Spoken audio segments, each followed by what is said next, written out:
कांग्रेस में भी इसी तरह की भाषा बोलने वाले कई लोग हैं। इसीलिए हमने ये कहा कि एक नागनाथ है, एक सांपनाथ है और एक बिच्छूनाथ भी है, जिनके पल्ले कुछ नहीं है बेचारों के, लेकिन वो भी सारा दिन हमें टारगेट करते हैं। ऐसे लोगों को सबक मिले, इसके लिए हमने ये फैसला किया। कहीं इस चुनाव के अंदर अभय सिंह चौटाला नुकसान में आ गए। हम अब्सटेन करें।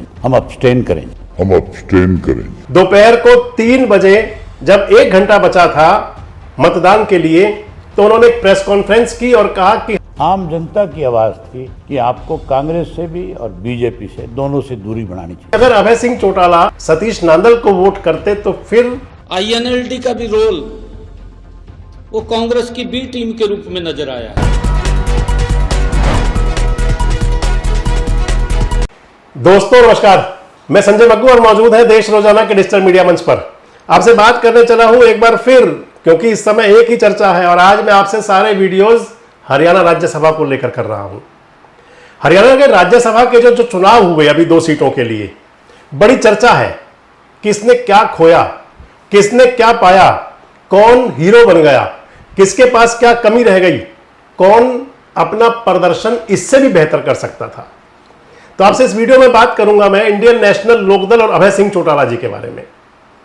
इस चुनाव के अंदर 90 सदस्यीय जो विधानसभा है, 31 विधायक चाहिए थे एक राज्यसभा मेंबर बनाने के लिए, लेकिन फैसला जो बाद में हुआ वो 28 पर ही हो गया, क्योंकि 9 वोट रिजेक्ट हुए और इंडियन नेशनल लोकदल ने अपने 2 विधायकों को तटस्थ रखा, यानी कि उन्होंने अपना मताधिकार का प्रयोग नहीं किया।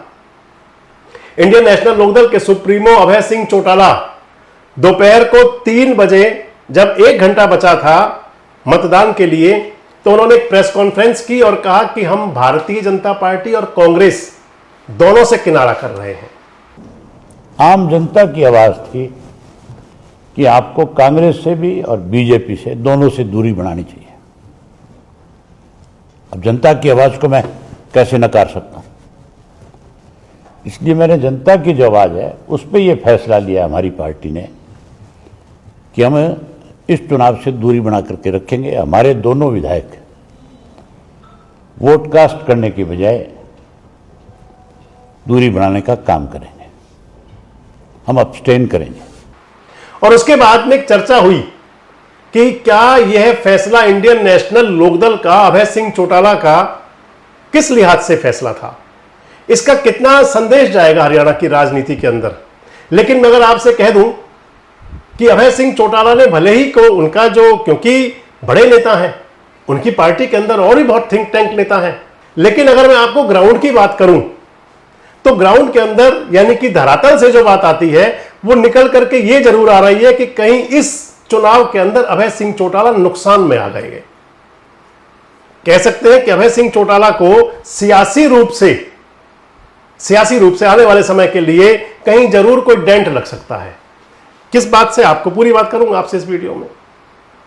अभय सिंह चौटाला का तटस्थ रहने के पीछे एक कारण तो हो सकता है, मैंने आपके साथ कल एक वीडियो शेयर किया था, आप इसे जरूर देखिएगा कि इनेलो ने आखिर तटस्थ क्यों रही। इसके अंदर मूल बात मैंने आपसे की थी। और अगर आज बात मैं आपसे जो कर रहा हूं, इंडियन नेशनल लोकदल अभय सिंह चौटाला, सबसे महत्वपूर्ण बात जो उनके साथ चलती थी, या उनसे कहे कि उनके ऊपर एक कहीं ना कहीं जरूर एक दाग आता था कि ये भारतीय जनता पार्टी की बी टीम है। लेकिन अभय सिंह चौटाला और इंडियन नेशनल लोकदल की अगर सियासत तौर पर, और वैसे भी हुआ करता है, सियासत के अंदर जो लड़ाई होती है वो मुख्य हुआ करती है कि आपका धुर विरोधी कौन है। इंडियन नेशनल लोकदल की जो राजनीति चलती है वो कांग्रेस के विरोध को लेकर के चलती है। और अगर माने तो आज हरियाणा प्रदेश के अंदर इंडियन नेशनल लोकदल के सुप्रीमो अभय सिंह चौटाला हो, चाहे कांग्रेस के आज सुप्रीमो कह लीजिए उनको, आप विपक्ष के नेता हैं, हुड्डा साहब, भूपेंद्र सिंह हुड्डा जी, दोनों नेताओं के लिए आप कह सकते हैं कि उनका जो कैडर वोट है, मूल जो वोट है, वो जाट कम्युनिटी है, जाट मतदाता है। आज सतीश नांदल के चुनाव हारने के बाद में कहीं जाट कम्युनिटी के बीच में एक संदेश जरूर है कि अगर अभय सिंह चौटाला सतीश नांदल को वोट करते तो फिर नांदल चुनाव जीत जाते। परंतु यहां अभय सिंह चौटाला के पास एक वही बात थी कि उन पर एक फिर मोहर लग जाती कि वो बीजेपी की बी टीम है। लेकिन इसके लिए अभय सिंह चौटाला के पास एक जवाब भी था।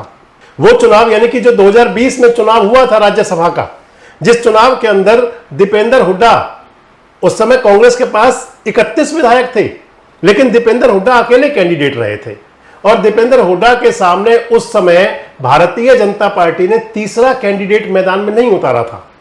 अभय सिंह चौटाला कह सकते थे कि हुड्डा साहब ही वाकई बीजेपी की बी टर्म रहे हैं, क्योंकि उनके पुत्र को चुनाव जिताने के लिए बीजेपी ने अपना कैंडिडेट नहीं दिया था तीसरा।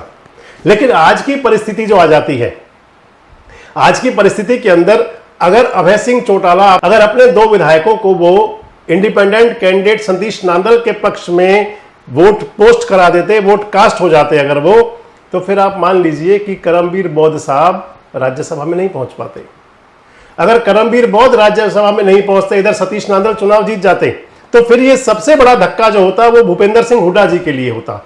और उस परिस्थिति के अंदर हुड्डा साहब के लिए, खासकर कांग्रेस पार्टी में, तो स्थिति वो बन जाती कि जिसमें चाहे वो शैलजा जी हों, चाहे रणदीप सुरजेवाला हो, या फिर कांग्रेस पार्टी में जितने भी हुड्डा विरोधी हैं, वो एक पक्ष होकर के, एक मत होकर के हुड्डा साहब के पीछे झोली डंडा लेकर के पड़ जाते।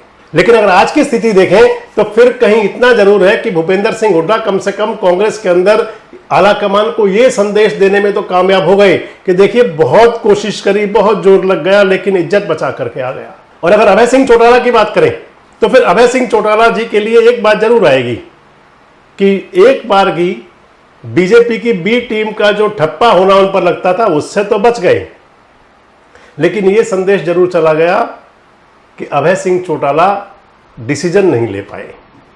अगर अभय सिंह चौटाला डिसीजन लेते तो फिर हुड्डा साहब कहीं ना कहीं जरूर बैकफुट पे आ जाते।